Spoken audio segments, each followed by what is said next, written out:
Hello बच्चों, कैसे हो आप लोग। मेरा नाम अनुष्ठित है और JEE Mains PYQ booster series में आज का सवाल 2024 के पेपर से अच्छा सवाल है बेटा। एडवांस लेवल का सवाल है, कंसेप्चुअल सवाल है और अलग सवाल है। तो देखो क्वेश्चन को। एक हाइड्रोजन एटम है जो अपनी स्टेट चेंज कर रहा है 3 से 2 में। हाइड्रोजन एटम के बारे में सब जानते हैं। इसकी एनर्जी लेवल पहला n=1 जो जिसकी एनर्जी होती है -13.6 eV। उससे ऊपर वाला n=2 जिसकी एनर्जी होती है -3.4 eV और ये वाले की एनर्जी होती है -1.51 eV। क्वेश्चन कह रहा है स्टेट चेंज हो रही है 3 से 2 में। बेटा जब ये 3 से 2 में स्टेट चेंज करेगा तो क्या एमिट करता है इलेक्ट्रॉन। जब इलेक्ट्रॉन ट्रांजिशन करेगा यहाँ से यहाँ तो क्या एमिट करेगा वो, लाइट या फोटोन, है ना। लाइट फोटोन के फॉर्म में एमिट करेगा और ये जो लाइट एमिट करेगा इसकी वेवलेंथ लैम्डा होती है और वो किसके बराबर होती है। तो हम कहते हैं कि भैया इन दोनों का क्या ले लो, एनर्जी डिफरेंस। तो फॉर्मूला सबने पढ़ा है डेल्टा E = hc/λ। जो शॉर्टकट फॉर्मूला होता है दैट इज 1240, बट क्वेश्चन कह रहा है 1242 ले लो hc की वैल्यू, तो 1242 और लैम्डा किस में लगाते हैं, nm में, तो ये एनर्जी निकल आती है ev में। ठीक, अब ये होता है जब ये हायर लेवल से लोअर पे आया और ये फोटोन एमिट हुआ, उसकी एनर्जी दोनों एनर्जी लेवल्स के डिफरेंस के बराबर होती है। मान लो ये जो फोटोन निकला उसकी वेवलेंथ λ1 है, ठीक है। तो λ1 = क्या हो जाएगा, 1240 अपॉन डेल्टा ई, ठीक है। और लैम्डा किस में होगी, एनम में। डेल्टा ई कितना होगा बेटा, माइनस करो 3.4 माइनस 1.51, तो बेटा कितना आ जाएगा ये 1.89, जिसको मैं लिख सकती हूँ 1.9। तो 1240 अपॉन 1.9 और एनएम में, है ना। ये λ1 निकल गई और ये सब जानते हैं कि भैया ऐसा होता है तो इतनी वेवलेंथ का फोटोन निकलता है। बट क्वेश्चन कह रहा है due to recoil the percentage change in wavelength. इस प्रोसेस में जो हम इग्नोर करते थे वो हम ये बात इग्नोर करते थे कि अगर ये फोटोन v वेलोसिटी से इस तरफ निकला है तो हम यहाँ पर मानते ही नहीं थे कि एटम ने रिक्वाइल किया है पीछे की तरफ, जबकि प्रैक्टिकल सिचुएशन कहती है कि एटम क्या करेगा, पीछे की तरफ रिक्वाइल करेगा। तो जब हम ये निकाल रहे हैं तो हम रिक्वाइलिंग को कंप्लीटली इग्नोर कर रहे हैं। यहाँ पर क्वेश्चन कह रहा है कि अगर रिक्वाइल करता है एटम, मतलब सोचो ये फोटोन आगे भागा, है ना। फोटोन कहाँ भागा, आगे, ये रहा फोटोन। तो एटम ने रिक्वाइल किया पीछे, कितनी वेलोसिटी से, v। अब इस वजह से इस फोटोन की वेवलेंथ पे फर्क पड़ गया, है ना, क्योंकि रिक्वाइलिंग हो गई एटम की, ठीक है। तो कह रहे इस समय अब जो फोटोन निकला वो मान लो λ2 वेवलेंथ का निकला। पहले वेवलेंथ कितनी थी, λ1। इसमें और इसमें परसेंटेज चेंज गिवन है कितना, 1 × 10⁻⁻n और इस n की वैल्यू फाइंड आउट करनी है। क्वेश्चन ये है, समझ गए। अब यहाँ पर समझो रिक्वाइल में खेल क्या होगा। भैया रिक्वाइलिंग हुई तो कंजर्वेशन ऑफ मोमेंटम लगा दो, पहले तो क्या लगा दो, कंजर्वेशन ऑफ मोमेंटम। मोमेंटम देखो, इनिशियली मोमेंटम 0 और फाइनल मोमेंटम कितना हो जाएगा, इनिशियल मोमेंटम = फाइनल लगाओगे ना, तो इनिशियल मोमेंटम तो दोनों का 0 है, फोटोन और एटम दोनों का कितना है, 0। अब यहाँ पर देखो ये कितने से भागा है, v से पीछे और फोटोन भागा है आगे। तो ये v से भागा है तो इसका मोमेंटम पीछे की तरफ -mv और फोटोन का मोमेंटम तो भाई ये हो जाएगा p = h/λ। अब इसकी वेवलेंथ कितनी ली हमने, λ2, तो -mv + h/λ2। बोलो ठीक। अब और क्या लगा दो इसमें जो हमारे काम की चीज होगी, कंजर्वेशन ऑफ एनर्जी लगा दो। अब पहले जो ये एनर्जी डिफरेंस था वो सिर्फ ये फोटोन ले रहा था, सिर्फ फोटोन आगे बढ़ने के लिए ले रहा था। लेकिन अब जो ये एनर्जी डिफरेंस होगा, जो एनर्जी मिलेगी यहाँ से यहाँ आने में, रिलीज होगी, वो कहाँ पर जाएगी, वो इस एटम को रिक्वाइल करने में भी जाएगी। यानी कि ये जो एनर्जी लेवल का डिफरेंस होगा ये कहाँ कहाँ जाएगा, एक तो एटम की काइनेटिक एनर्जी में जो पीछे की तरफ रिक्वाइल हुई 12mv², ठीक है, और दूसरा इस फोटोन की एनर्जी इज hc/λ। अब इस बार वेवलेंथ λ2। क्या बात समझे, पहले डेल्टा E = सिर्फ hc/λ1 था। अब डेल्टा E जो है वो किसके बराबर होगा, इसमें फोटोन की एटम की रिक्वाइलिंग भी आ जाएगी कि यहाँ भी जा रही है भाई तुम्हारी एनर्जी, उस वजह से λ1 नहीं रहा, λ2 हो गया। ये कंसेप्ट है, इसके बाद तो मैथ्स है, ठीक है। तो इसमें देखो अब क्या मैं यहाँ से v की वैल्यू निकाल सकती हूँ। देखो v की वैल्यू यहाँ से कितनी आ जाएगी, यहाँ से v की वैल्यू आ जाएगी mv = h/λ2, तो v आ जाएगा h/m λ2। इसके बाद बेटा मैथ से करते हैं, हमें लैम्डा 1 और लैम्डा 2 का परसेंटेज चेंज निकालना है, ठीक है। तो यहाँ पर हम करेंगे, यहाँ पर v की वैल्यू लगा दो, तो delta E is equal to 1/2 m h square upon m square lambda 2 square plus HC by lambda 2। देखो यहाँ पर मुझे लैम्डा 2 में क्वाड्रेटिक इक्वेशन बनती हुई दिखाई दे रही है ना। तो इसको ज़रा सही से लिखेंगे, तो यहाँ पर हो जाएगा delta E is equal to, यहाँ पर लिखेंगे हम, ज़रा सही से लिख लो, देखो h स्क्वायर अपॉन एक m से एक m cancel 2m lambda 2 square plus HC by lambda 2।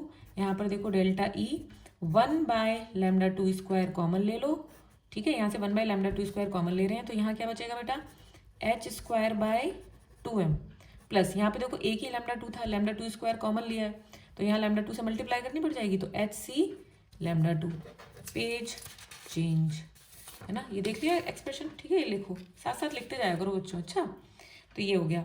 अब यहाँ पर अगला स्टेप क्या करते हैं, हम इसको और तमीज से लिखते हैं, लैम्डा 2 स्क्वायर यहाँ मल्टीप्लाई में ले जाते हैं, तो ये हो जाएगा lambda 2 square delta E minus कितना था, हाँ, लैम्डा 2 HC, ठीक है, मैं आपके लिए लिख देती हूँ दोबारा से वो, तब आपको क्लियर होगा। यहाँ पर था बेटा delta E 1 upon lambda 2 square और ये था h square by 2m plus HC और इनटू में लैम्डा 2, यही था।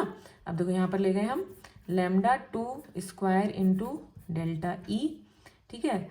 अब ये इधर आ गया, तो यहाँ पर देखो क्या हुआ, ये वाली टर्म इधर आ जाएगी ये पूरी, तो माइनस लैम्डा 2 HC, ये भी टर्म इधर ले आओ, minus h square by 2m is equal to 0। दिख रही है अब सीधी सीधी क्वाड्रेटिक इक्वेशन।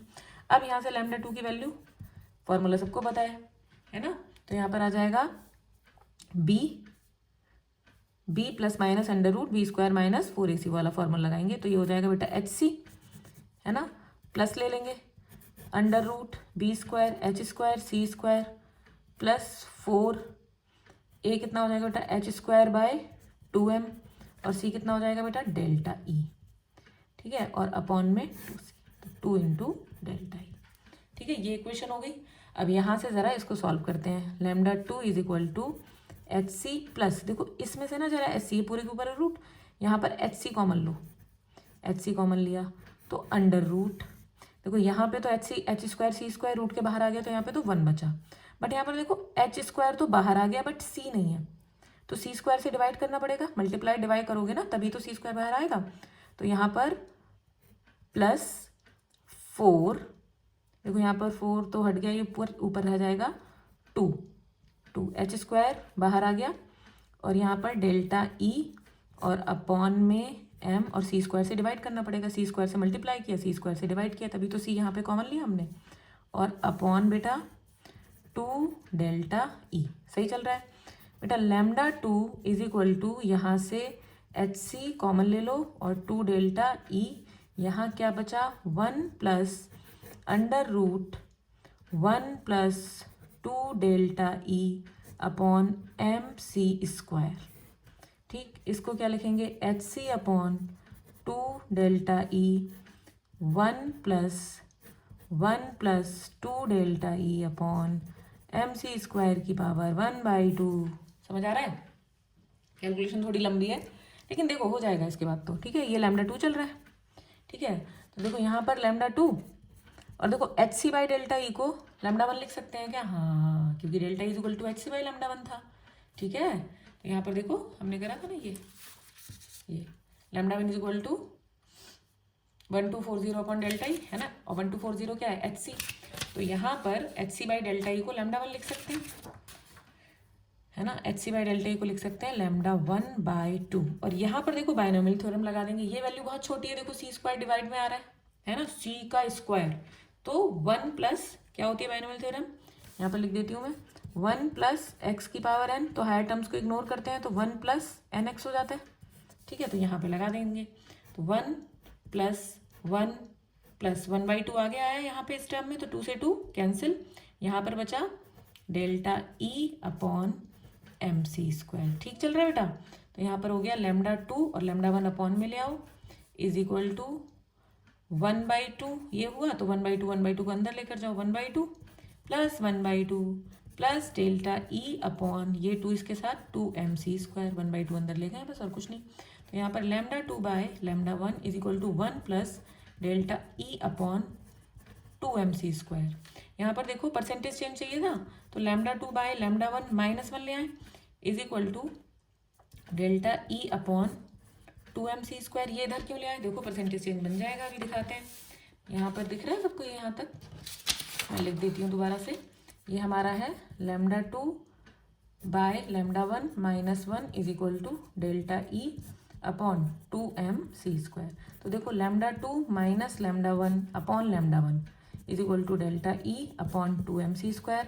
बेटा परसेंटेज चेंज गिवन है, अगर आपको याद हो तो इधर भी 100% से मल्टीप्लाई और इधर भी 100% से, तो ये परसेंटेज चेंज हो गया, देखो दोनों वैल्यूज में डिफरेंस अपॉन ओरिजिनल वैल्यू, तो ये परसेंटेज चेंज आ गया ना वेवलेंथ में। अब यहाँ पर वैल्यू लगा दो, डेल्टा ई कितना है बेटा, डेल्टा ई था हमारा 1.9 है ना, इंटू ई भी था तो चेंज करो 1.6 इंटू 10 की पावर -19 और इंटू 100 चल रहा है ये अपॉन 2, और इसका मास दिया हुआ है क्वेश्चन में, देखो एटम का 1.6 इंटू 10 की पावर -27, 1.6 इंटू 10 की पावर -27 और स्पीड ऑफ लाइट का स्क्वायर यानी कि 9 इंटू 10 की पावर 16। तो बेटा ये देखो इसकी पावर जब सॉल्व करोगे तो -19 और 27, ये 1.6 से 1.6 कैंसिल और ये 9 दूनी 18, ये पॉइंट हटा के एक और यहाँ पर 10 लिख लो और इसको सॉल्व करो तो ये आ जाएगा बेटा 19 अपॉन 18 और ये 10 की पावर आएगा बेटा -7, तो ये लगभग 1 हो गया, तो ये हो गया 1 इंटू 10 की पावर -7। ये आ रहा है परसेंटेज चेंज इन वेवलेंथ, है ना। तो यहाँ पर n की पावर, क्वेश्चन क्या कह रहा था, कितना आया था, 1 इंटू 10 की पावर -n, तो n की वैल्यू यहाँ पर क्या होगी बेटा, देखो 7, समझ रहे हैं। तो सवाल का कंसेप्ट जो था वो शुरू में ही था ये वाला, उसके बाद तो देखो मैथ्स है, उसके बाद तो हम सिर्फ कैलकुलेशन कर रहे हैं। तो अच्छा सवाल था, एडवांस लेवल का सवाल है। यहाँ पर देखो बस ये है कि रिकॉइलिंग की वजह से एटम जो पीछे जा रहा है उसमें कंजर्वेशन ऑफ एनर्जी और कंजर्वेशन ऑफ मोमेंटम लगा दो और वहाँ से कुछ निकालने की कोशिश कर लो आगे, ठीक है। तो लगे रहिए बच्चों, आपको नए नए सवाल मिलते रहेंगे जितनी प्रैक्टिस करेंगे। और पता है जब नए सवाल मिले ना तो घबराओ मत कि अरे यार इतनी तो प्रैक्टिस कर ली, अब भी नहीं हुआ ये वाला सवाल। तो जब भी कोई आपको नया सवाल मिल रहा है इसका मतलब आप उतनी ही ज़्यादा PYQs कर रहे हैं, तभी तो नए सवाल मिल रहे हैं, है ना। अगर आप ऊपर ऊपर से तैयारी कर रहे होंगे तो आप उतना डेप्थ में जाएंगे ही नहीं, ठीक है। तो हर चीज़ को पॉजिटिवली लीजिए, अपने ऊपर विश्वास रखिए। All the very best.